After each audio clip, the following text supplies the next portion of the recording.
ქობულეთში 29 წლის ფეხმძიმე ქალბატონი ადგილობრივთა თქმით მეუღლემ ნაჯახით მოკლა, შემდეგ კი თავი ჩამოიხრჩო.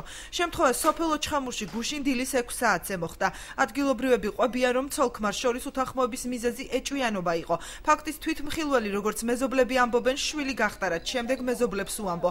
მკვლელობაში ბრალდებულმა მამაკაცმა თავის საცხოვრებელი სახლიდან 150 მეტრში ჩამოიხრჩო. თანასოფლელმა იგი მომხდარიდან რამდენიმე საათში ხეზე თოკით ჩამოკიდებული ნახა. შემთხვევით გამლენმა ქალბატონმა შეამჩნია გვამინა. ამიტომ იყო ჩამოგიდო.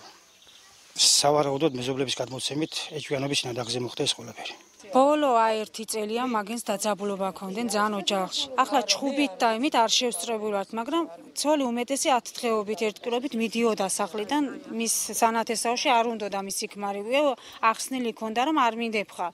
მაგრამ ეს ქმარიც არ შორდებოდა, არ ვიცი, მთელი მილიციაც იყო მოლაპარაკებაში ყველაფერი, მაგრამ რა ვიცი, ბოლოს ასე დაასრულა. ოჯახი სოციალურად დაუცველთა კატეგორიას მიეკუთვნება. უკმაყოფილება ცოლ-ქმარს შორის, როგორც მოკვლის დედა ამბობს, სოციალური შემწეობიდან მიღებული თანხა გახდა. ეთერ შაინიძის თქმით, ცოლ-ქმარს უთანხმოება ფულთან დაკავშირებით ჰქონდათ.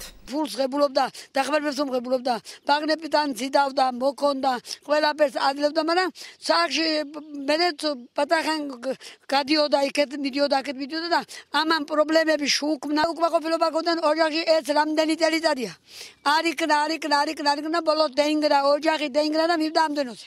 გარდაცვლილებს 8 შვილი დარჩა, ასაკით ყველაზე დიდი 14 წლის, ხოლო პატარა 8 თვის. მომხდარის შემდეგ ბავშვები ადგილზე აჭარის სოციალური უზრუნველყოფის სამსახურის აგენტებმა მოინახულეს. უწყების ხელმძღვანელის თქმით, ბავშვები გადაუდებელი მინდობით აღზრდის პროგრამაში ჩაერთნენ. მისი განცხადებით, მოზარდების სამომავლო ბედზე სააგენტო იზრუნებს. გამოტანილი იქნა დასკვნა, რომ ამ წუთას ადეკვატური მეურვლის არ ყოლის გამო ეს ბავშვები განთავსდნენ დროებით მინდობით აღზრდაზე, გადაუდებლად მინდობით აღზრდაზე, შეირჩა 2 ოჯახი ქალაქ ბათუმის ტერიტორიაზე და საკმაოდ კარგ პირობებში უკვე ეს ბავშვები 4 ბავშვი გვერდ ოჯახებში განთავსდნენ. შინაგან საქმეთა სამინისტროს ცნობით გამოძიება 109 და 115 მუხლებით მიმდინარეობს, რაც დამამძიმებელ გარემოებაში ჩადენილ განზრახ მკვლელობას და თვითმკვლელობას გულისხმობს.